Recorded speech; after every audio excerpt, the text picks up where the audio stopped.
Sige. Yeah. So, for prinsesa ng buhay ko,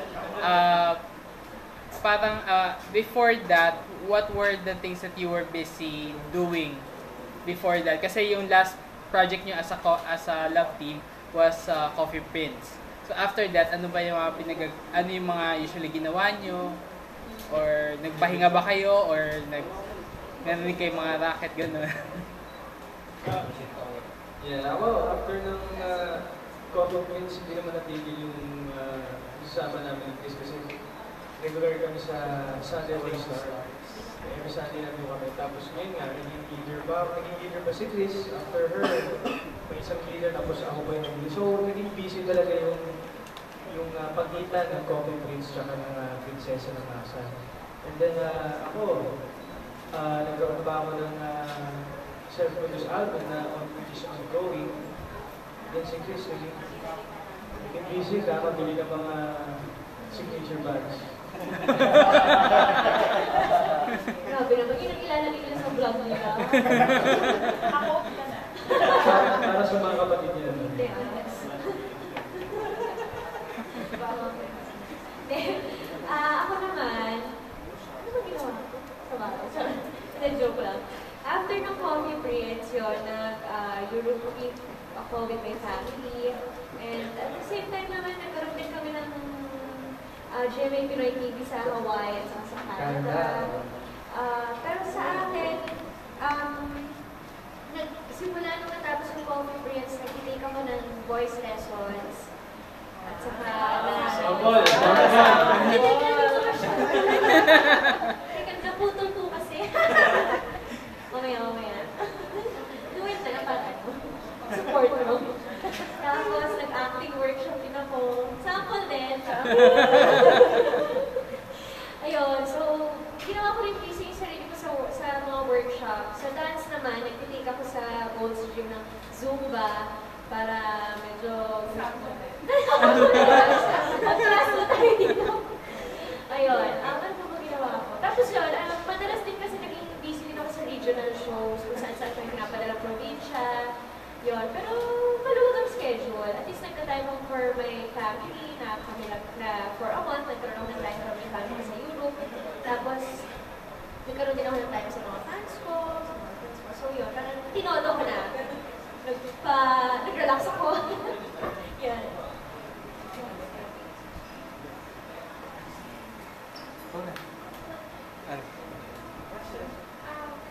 Itong project yung Tensor, ano yung parang kasama yung siya? Pwede pang sabihin? Surprise. Yeah, but...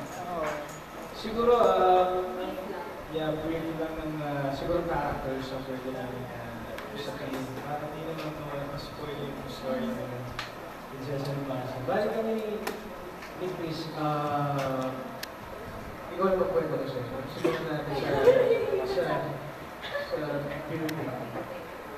Paano na pag-review? Ang kwento ng Prinsesa ng Masa, naging parang lovers kami sa bahay ampunan nung bata kami. Tapos, iniwan niya ako hanggang sa lumaki na kami, nagdalaga na kami, naging binat. Ayun na, malaki na kami. Hinahanap namin yung isa't isa. Parang gano'n. So, nagkatagpo kami hanggang sa malaman namin na ito parang kami na pa rin mag-best friends dati sa bahay ampunan.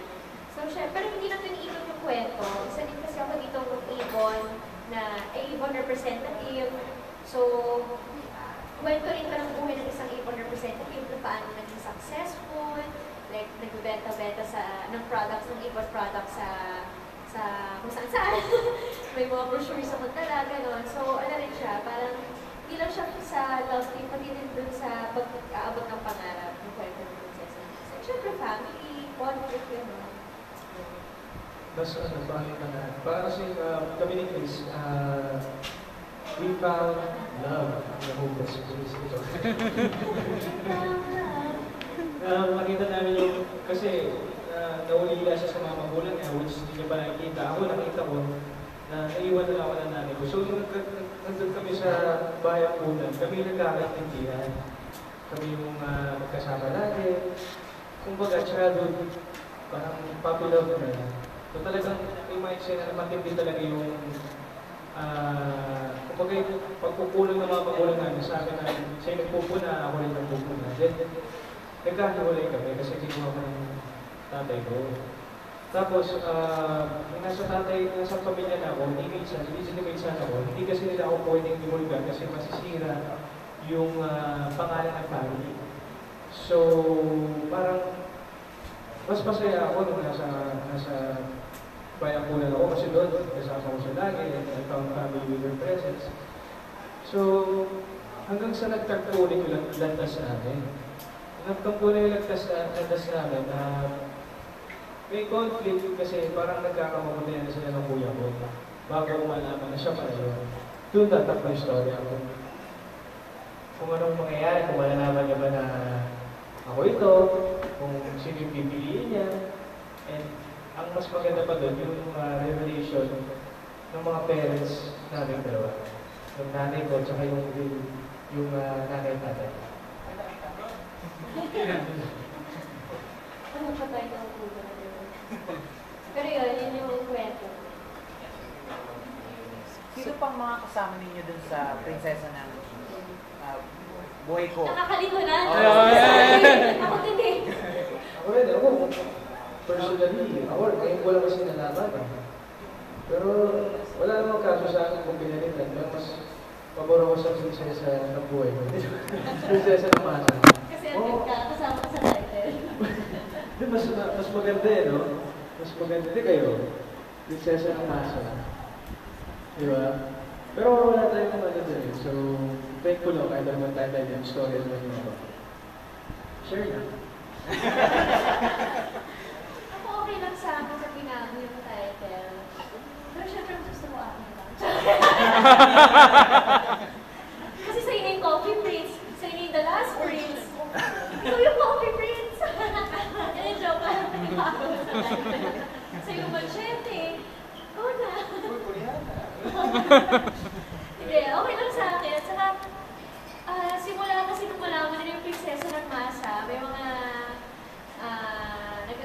nang-aaway sa akin dahil si Melay nga daw prinsesa ng masa. Si Melay, pati kayo. Melasa. Oo. So, grabe, ang dami kong mga nakukuhang tweets sa Twitter. Ang dami ko nakukuhang tweets sa Twitter yun. Pero hindi ko naman kasi kasalanan kung yun yung title. Pero ako, anything naman okay lang sa akin. Basta, importante yung performance sa isang show. Wala namang problema sa si Chris napakagaling na actress. Kahit ano man yung title na ibinigay sa amin, performance mo naman yung mga pangat. Diba? Kaya gusto ko rin i-share kay Alger yung story, yung success ng prinsesa ng buhay ko. Kumbaga, dahil andun siya, gusto ko kami yung magbuo lang, kami yung maging, para magtagumpay kami sa show na. So, okay lang sa akin. Prinsesa ng buhay ko. Meron ba kayong ano? Sino yung mga kasama niyo dun sa ano? Hindi sa title eh. Share ko. Ang mga kasama po namin dito sila. Tsaka who's gonna Kontabida. make the younger version of you? Younger version. Yeah, kasi di ba sa component pa kayo. Yes po, doon po sisimula yung story namin para may May background. may background ko sa pagkakalingan yung story namin pagkakalingan. Yung mga bata, bago eh. In audition sila. So, hindi pa rin namin sila na-meet sa TV. Tsaka grabe, kinilig ako sa kanila. Kasi before kami start, pinapanood namin. Baka ito yung mga eksena ng mga bata. Ay, mga cast. Ako na ba? Okay. Hindi, kilala ko naman. Hindi ko lang kasi kung sasalita ka. Sa amin, Miss Carly Martin, Emilio Garcia, LJ Reyes, Renz Fernandez. Yung kuya ko si Renz Fernandez. Sila yung, kami yung magkakaroon ng Love Triangle. triangle. actually square kasi nandiyan pa si LJ. May mangyayari pa eh. Kahapon. So, the Ping Medina, Jean Manuel, Vincent Magbanwa. Siya yung bata sa video. Diba? Kaya yung bata sa video kasama yung po natin. Tsaka si Mother Marco Sophia. Alcaraz. Ha? Ian Paz. Hindi. Hindi ko ba alam? Halos yun lang po yung nasabi sa amin. Kasi wala pa rin silang final para sa ibang characters. So some of these things are, some of the characters hindi ba nakikita? Or kakasama sa shoot? Hindi pa. Sa akin si Miss Carmen pa lang at saka si Renz ang naka-extend. How about may shoot ka na rin out here for Meron na. Kahapon is my second day. It's his first niya kahapon. Yung mga na-shoot namin sa around first and second week na yung mga time na nagkakamabutihan sila ng kuya ko. So, and at the same time, alam ko na rin na siya si Princess. So, yung selos, yun yung halos nakuha na. Or, is this particular program going to be light or medyo touching into heavy drama? What's the overall theme of the Ako, pakiramdam ko, kasi nakuha ko pala dalawang scripts pa lang eh. Pero comedy siya. Ang sabi nga sa amin ni Direk, parang kaming Maricel William, ganun yung atake ng characters namin. Makulit, hindi ako na palikera ko na, pero maarte, yung gano'n yung gusto nilang attack. Pero yung drama side, feel ko sa gitna. Sa una kasi medyo sumusunod pa lang yung drama eh, more on comedy talaga. Comedy drama. Yeah, nilalaro eh. Depende sa director nilalaro yung umpisa kung mas interesting siya kasi sobrang light lang. Ayaw pa namin ibigay lahat eh. So merong face? Oo, ang tawag? Face. Oo, may base, may progreso na saka lalabas yung heavy drama talaga. Kasi I think sa story pa lang ng mga characters natin talagang heavy drama siya. Pero unti-unti pa rin. May pupuntahan yung story. Hindi yung agad. Diba? So, unti-unti. Parang may pa-climax. Hindi naman battered children ang pinagsimulan ng story. Hindi naman. Wala. Hindi naman. Ano lang ang story talaga namin is Sa una talaga, yung story, yung longing for love ng parents. Kasi nasa bahay ng puno. Pero wala namang mga pananakit or kumbaga real life pa rin yung story namin. Who's gonna be your antagonist sa project? LJ. Yeah. LJ and Miss Carmen. Sa akin sa side mo. si Miss Carmen. Si Miss Carmen. Oo, si Miss Carmen. What is she playing? Actually, your mother and this Si Miss Carmen po is Stefan. step. So, mo. Stefan. Yung nanay ni Renz Fernandez talaga. Kasi half-brother kami ni Renz dahil sa dad. Anong i-expect namin sa inyong dalawa dito sa show? I mean, may mga bago ba kami makikita? May mga dance number ba dito? Song number? Yung mga ganun ba? Kasi sabi niya nagpa-practice si Chris, di ba? Yung mga ganun ba kami? Baka meron kaming dapat abangan na kakaiba sa show. Aside from dun sa interesting story. Kakaiba sa Souls, unang-una yung atake ng Soul. Kasi, yun nga, sa mga previous namin ginawa, puro drama.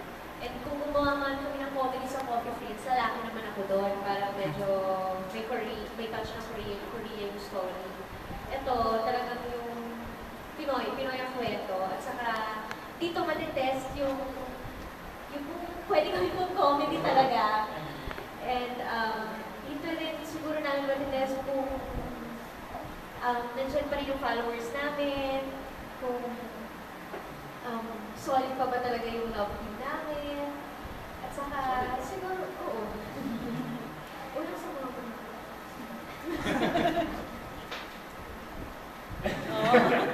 Ikaw naman, wala ka sa akin. Ang abangan po ninyo yung 5D kasi high def na po yung kami po yung first project sa GMA na binigyan ng pagkakataon na gumawa ng 5D na high resolution talaga. Talagang sobrang lino, kahit yung pawis makikita mo. So dito nyo abangan ko talagang maganda kami sa kanal. So ang abangan din nila dito is iba eh. Or siguro As long kung as- paano yung atano maturity. Yeah, okay. Habang tumatagal kasi, mas nagmamature ka eh. Kada character na ginagampanan mo. I think ito, mas magaling na ako dito. Parang ganun eh. Parang the more na tumatagal ka, the more you understand what you're doing.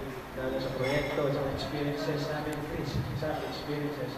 So ito, ang bagong abangan nila is yung bagong karakter namin. Kung paano namin sila papayakin, kung paano namin sila patatawarin, kung paano namin sila madadala sa bawat eksena. Thank you.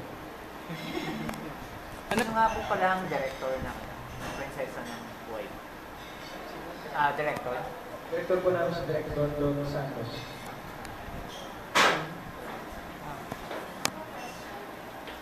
Did you visit any orphanage prior to your taping para you see kung paano nabubuhay din yung mga walang magulang na bata, how's life inside the orphanage to give you an idea how you gonna portray their life? Buti na tanong niyo kasi napaalala niyo po sa akin. Actually, isa po yan sa mga assignment namin ni Chris. Kasi bigla kami nagkaroon ng schedules eh. Which is hindi pa namin nagagawa. So, sa mga susunod makakapunta po ako. Kailangan namin siya. Pero nung nagsischedule sila, nagka-bagyo kasi, tapos nag-book na ng movie taping. So, nawala ng time para gawin yun. Pero minake sure naman ng director namin, ng producers namin, na may kwento sila nabibigay sa amin, may background tungkol dun sa mga bata na sa orphanage. And since kami rin, hindi rin, kasi kami malaki na eh. Kumbaga nagkaroon din kami ng chance na makita yung mga bata. Yung mga bata kami. Kumbaga parang mirroring na lang yung character na ginawa nila. Dahil kasi doon kami magpapattern kung paano sila lumaki. Kung paano dinirect ni Director yung bata sila. Yes, tapos ako naman, para makatagdag sa character, pinakailaman ko yung business ng dati ko. Sa Batangas ko para magpalaban. Ako yung check yung mga checkbook, lahat mga expenses. Si Chris ganun din, binibentahan niya ako ng lipstick. Pagpaganda. Nag-workshop ako. Meron siya. Oo, nag-workshop pala ako sa mga Igbo representatives. Meron ako ng araw sa kanila. Tapos explain nila sa akin kung paano magbenta, na kulang na nga lang, baka maging totoo na to eh. Yun, yung kung paano sila naging successful, yung mga success stories nila, gano'n. So, at least, nakakuha ako ng inspiration to the story. Baka gusto niyo kong bubuli sa May dala ako. Do you use Avon products even before? Yes, gumagamit ako ng Avon, and dito sa, hindi naman dahil sa kinuha ako or whatever. Gumagamit naman ako ng Avon. Pero nung naging artista ako, syempre, ang dami nang lumalabas, ang dami nang nandiyan, ang dami dumadating. Pero sa ngayon, nabibigyan nila ako ng products, tinatry ko ulit ang Avon sa akin. So, yung mga cosmetics nila, ganyan, yung mga organizers nila, mga lingeries nila, ganyan. Tapos mga... Yun, kasi binigyan nila ako eh, para naman hindi ko siya ina-endorse lang na parang hindi ko natatry. So, kailangan ko siya subukan. So, gumagamit talaga. Ha? Ano ba? So, yun. So, gumagamit na talaga ako. So, ang pick up ko kasi para siyang hindi lang love story, kundi parang inspiring humans story, parang gano'n. Siguro parang personal. Pwedeng alien. I mean, yung istorya mismo ni Chris as kung sino siya doon, and then yung story ni Aljur kung ano yung character niya dun sa... So, hindi lang talaga yung, yung mismo love story. Hindi yung dalawa. Or doon pa din nakatutok na rin. Nakatutok din tayo sa love story and sa mga sa lessons na pwedeng mapulot nila sa show na to. Kasi yung kay Chris, it's obviously inspiring siya sa mga taong, di ba, kadalasan sa atin, alam ka naman po natin ang kalagayan ng bansa natin. Maraming walang trabaho, maraming kahit nag-aaral na tayo, di ba, nagtapos tayo ng pag-aaral, talagang minsan talaga mahirap. So, si Chris parang dapat kung sa atin. Pero sa nakikita ko, nag-open siya ng gate, ng chance or inspiration sa mga tao na merong maraming options na pwedeng gawin na in just a matter of short time, tama ba yung Chris ko? In a matter of short time, aasenso siya. Kasi networking yun naman ang patutunguhan mo kapag magsisipag ka talaga. Sa character ko naman,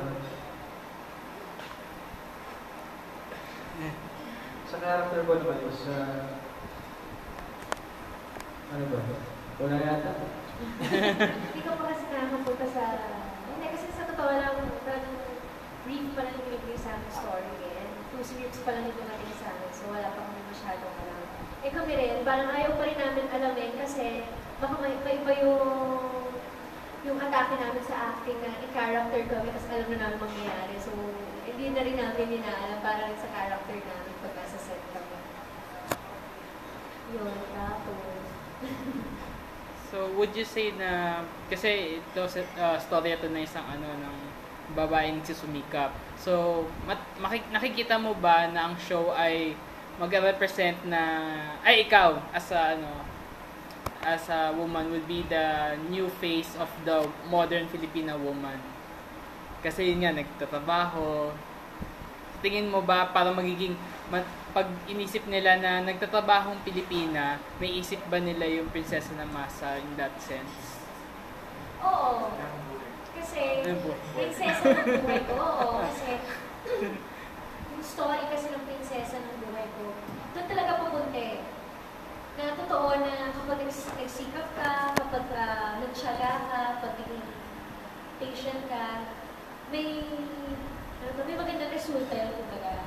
So, may kita nila sa prinsesa ng masaya. And at the same time din kasi, pinagdaanan ko din kasi sa Starstruck yun.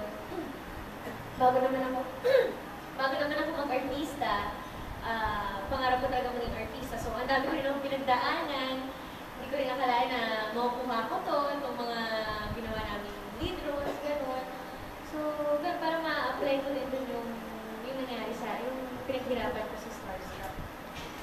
As of now, saan kayo mas gamay niya? Naalala ko na yung ganito. Sagutin ko ulit. Sige. Wala. Aray ko.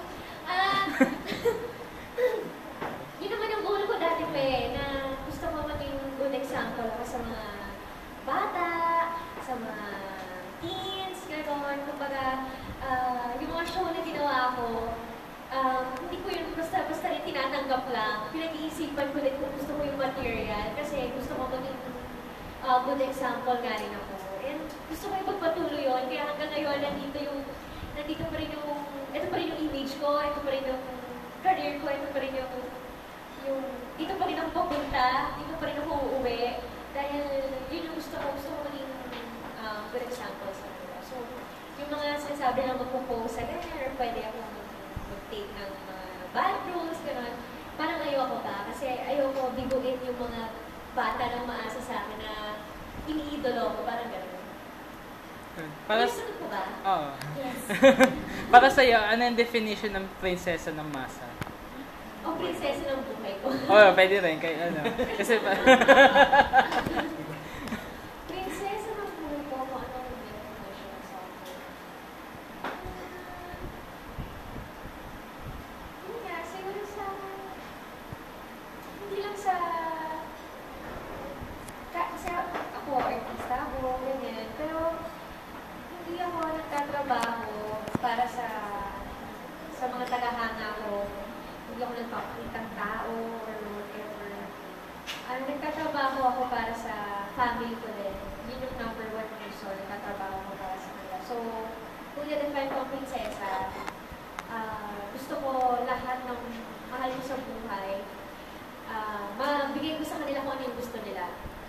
like family ko, ako nagpo-provide sa kanila, natutuwa ako na nagagawa ko nun. So, feel ko ako yung prinsesa ng buhay nila, parang ganon.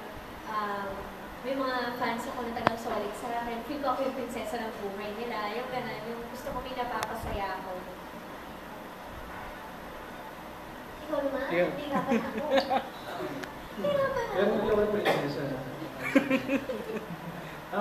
Siguro, definition ng prinsesa para sa prinsesa ang buhay, babase ko sa proyekto. Siguro, kahit anumang sitwasyon natin sa buhay, wala man tayong mga magulang, anumang dagok ang dumating sa buhay natin, anumang paghihirap, anumang pasakit na dumarating sa atin, kahit gano'n man tayo lumubog sa laro ng buhay, kung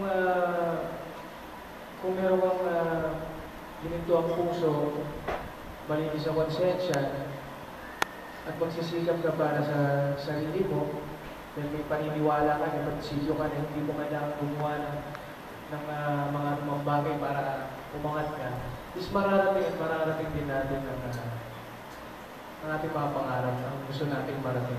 Sa tulong ng Panginoon, kasi religyoso si dito, galing siya sa bayang punan, mga pinagdalaga sa kanya. Yung faith, as long as yung faith, importante yung faith, dedication,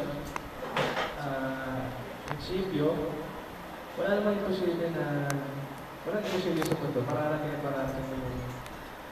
yung kinakatayo, yung gusto mong marating kagaya ni Chris sa kinakatayuan niya. Meron ba kayong formula on how to make, paano magpakilig ng fans? Or meron ba kayong diskarte para, yun nga, kada show iba yung kilig na nararamdaman ng manonood sa napapanood nila? At yung tanong na yan, parang nasanay na akong tanongin sa akin, pero hindi ko ma-master kung ano ba talaga. Hindi ko ma-master kung ano talaga, pero sa totoo lang nga, unti-unti ko rin na-realize. Unti-unti, naman talaga ito ba? Kumaya ko. Unti-unti kong na-realize na hindi ko kaya kung nag-work as a love team and my chemistry. Dahil may makikita kang truth sa amin. Pag gumawa kami ng eksena, parang hindi na kami umaarte. Parang totoo na. Kaya nadadala sila, kaya bagay sila, kaya kinikilig sila. Kasi totoo may onting truth doon sa mga eksena ginagawa namin. Parang gano'n. Kaya pag sinasampal niya, wala, totoo yun.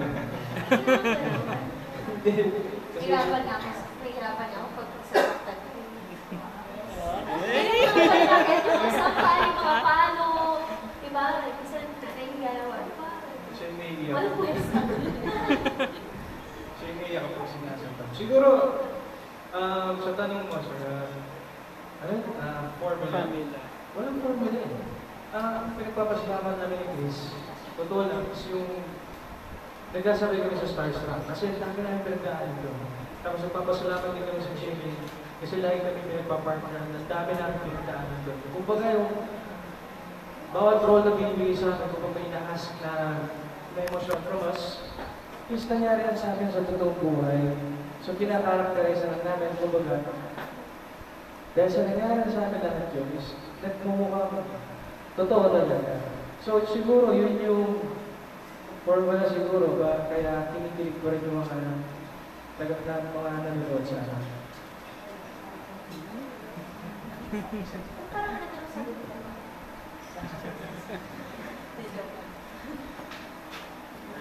Can I ask you, I've been able to see you both in different elements. Kasi lahat ng charities na pinuntahan niyo, nakapunta ako once. But I've seen na medyo, I think, napufulfill kayo sa ginagawa niyo because of the things that you do for them. Alger, when you went to the abandoned pregnant women, yeah, in single mothers. Yeah, I think yung entertainment O yung, alam mo yun, yung time that you spent for them was really a lot. It meant a lot for them. So, sa'yo naman, how fulfilling was it for you? And also because, andun din ako ng birthday mo, we celebrated it in Girls Town. So, hindi nakikita yan ng, alam mo yan, gawi up din. Hindi ano yun, parang hindi nakikita ng ordinary people or some of your friends, hindi nila. Pero you do it. How fulfilling is it also for you?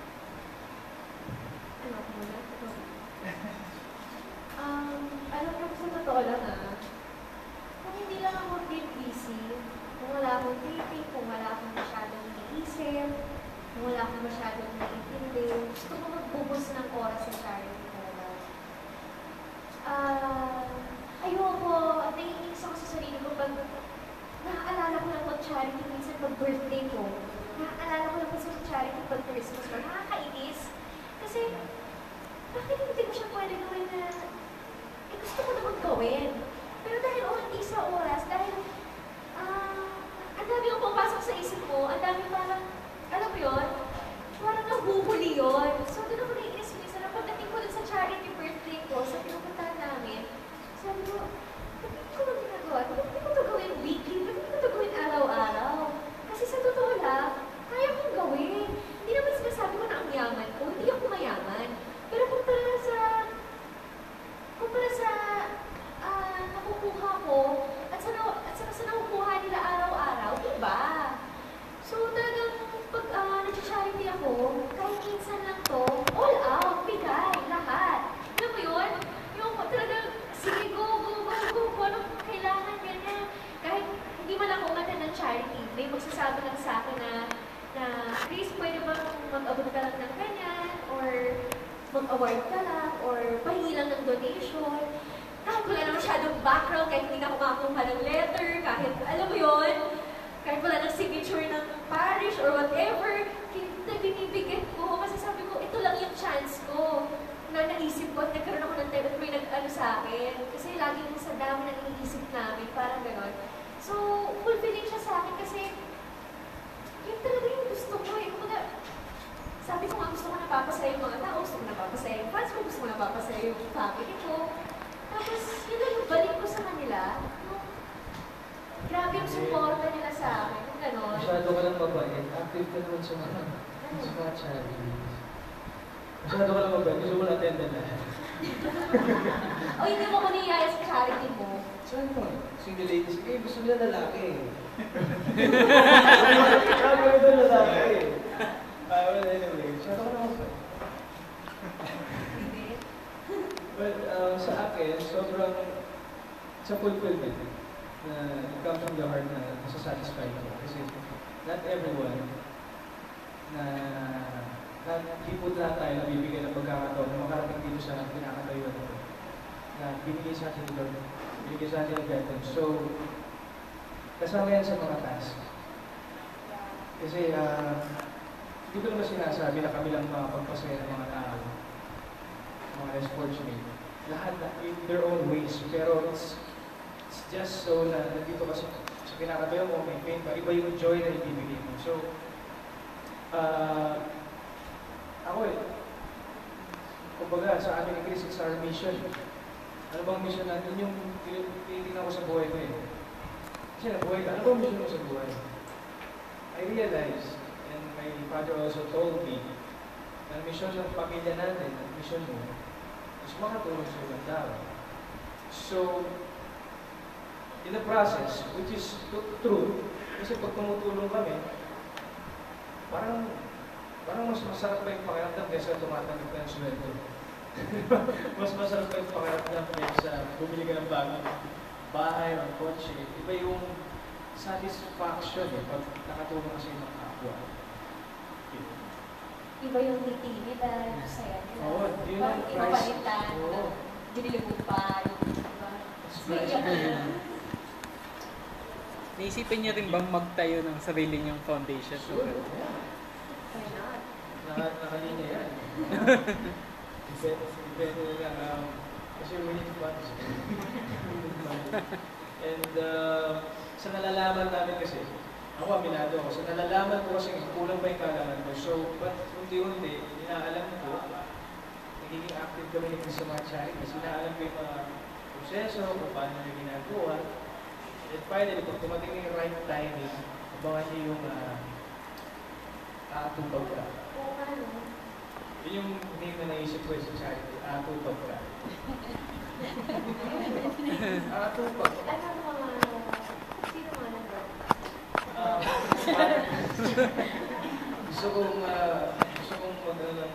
Gusto kong tulungan yung mga bata na iniwan ng mga magulang. Inabandon na. Kasi, higit sa lahat, bata yun. Diba? Kailangan nila ng guidance sa kapagmamahal. Speaking of interest, miscellaneous activities, other than Prinsesa ng Buhay Ko, meron pa ba kayong ibang ginagawa?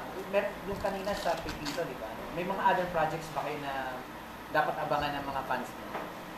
Individually or together? Ano yung mga... Sa akin ngayon, yung Prinsesa ng Buhay Ko, Sunday All Stars. Yun pala. Yung album ko, ayaw ng artisan. Bakit? Yun lang. Guys, hindi nyo alam ako. Sabihin ko, si Chris. Meron eh. May, alam mo naman, may tenga naman tayo, di ba? Alam mo yung ano talaga si Chris. Ayaw niya naman. Yes, sample. Ba't pag show natin, naasan mo ako?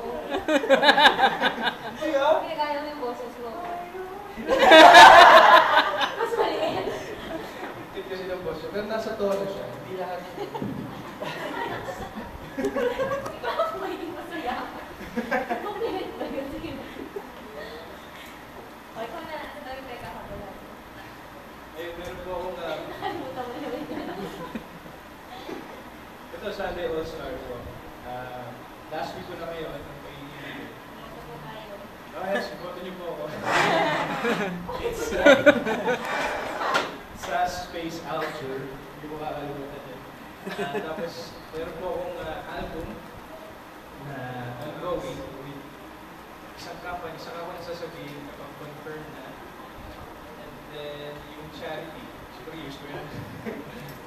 Uy, may concert ka. Yes. So, thank you. Meron po akong concert. Siyempre, yes, on November. Not sure yet. Pero around November po. Major concert po. Ano yung mauna yung launching ng album before the concert? O sabay yan? O... Yes po. Mas mauuna po yung album before the concert. Sa November po. Around November. Sa inyo, Yung venue na. First night, I think sure na. I think na. Music to see you. Intimate siya. Kasama ba si Chris doon? Naman. Pwede mo wala yung mga special. Ilan number ko doon?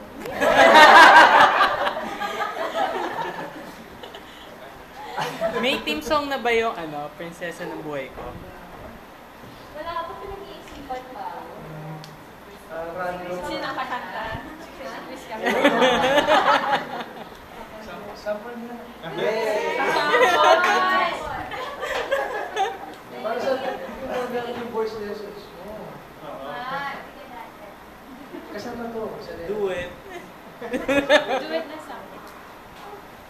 Ano ang kating ko? Ano yun? Kung may kasabi ako, wala pa. Naisipin ko, may ito katapos. Isipin ko muna. Siyempre ka kaya. Tapos na game na. Okay, tapos na. Kata na.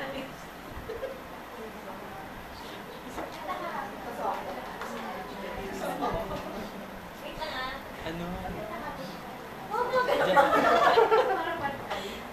Dance. ay, ate yung cellphone ko. Parang may minus one. Hindi ready. Kung magiging singer ka, Chris, anong gusto mong genre ng music ang papasukin mo?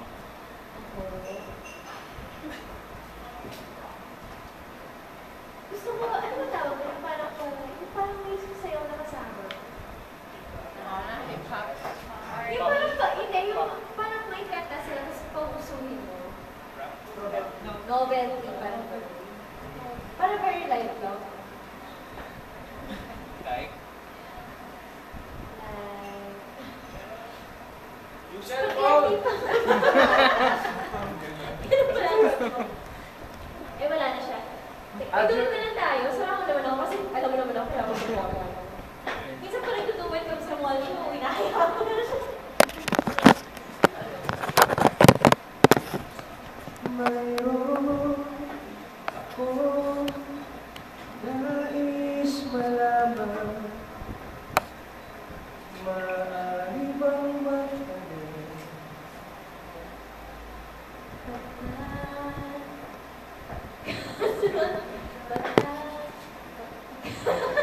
Ano sunod?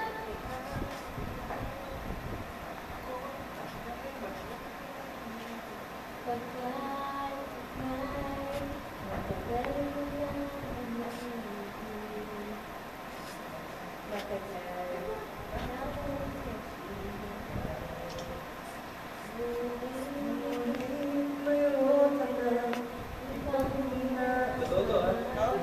Kung kaya mo na ako'y Excuse di me. mo pinapansin. Ngunit ganon pa nga, nais ko malaman mo. Ang puso ko ito'y para lang sa'yo. Ako na muna. Sabay-sabay. Ako na. Ako muna. Nandito ako, umiibig sa'yo, kahit na naturo ko ang puso. Kung sakali, iwanan ka niya. Huwag kang mag-alala, may nagmamahal sa'yo, nandito ako. At least nag-improve ako kahit pa paano. Uy, parang bakit yung naman ako? Uy, isa lang hindi ako kasalo. Zoom ka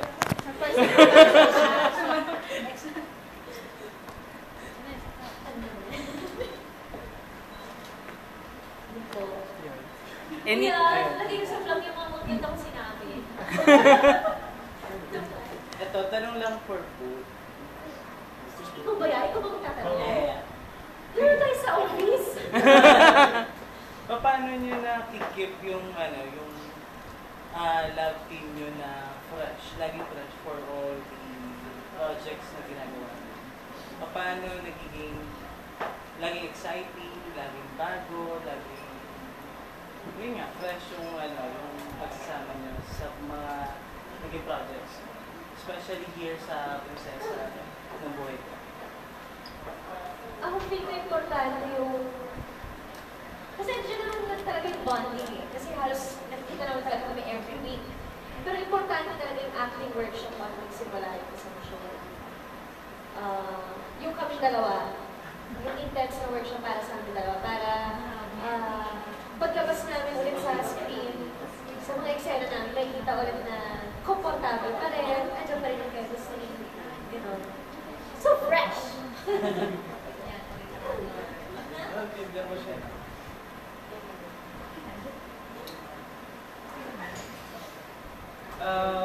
What keeps us fresh? Mga elements is sa screen syempre kailangan namin yung undergo workshops, bonding, lagi nandun. And as you grow older, kasi maraming problem nangyayari sa iyo, sa mga experiences mo, sa love, sa family, sa work. Tapos, siguro kaya fresh kami lagi sa TVs. Pag nasa screen na kami, natural lahat. Impulses namin, so there's always something na bago na lumalabas. Hindi yung kung ano yung nakita nila sa isang proyekto, yun ulit yung makikita nila. Kasi, pag binigyan kami yung proyekto ni Chris, talagang we get into the character. So, yun yung nagiging fresh kasi laging bago yung lumalabas sa ginagampanan namin. Thank you. Any more questions? Hello! Ay, tigil. May Instagram ba yan? Yung Boses. many more questions? Ano? Okay. May bala ako. Mag-September na, makapasok.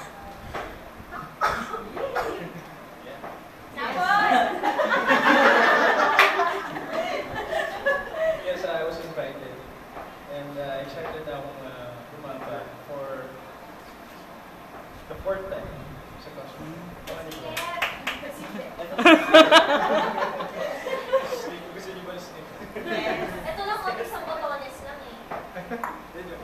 Baka yung, kung napanood niyo sila last Sunday, yun na yun. Yes, okay. In fairness, pinokus yung photo ko. Oo nga, gulat ako eh. So, my comment. Todo-todo ka naman naman. Todo-todo ka naman. Matuwa ba kayo dun?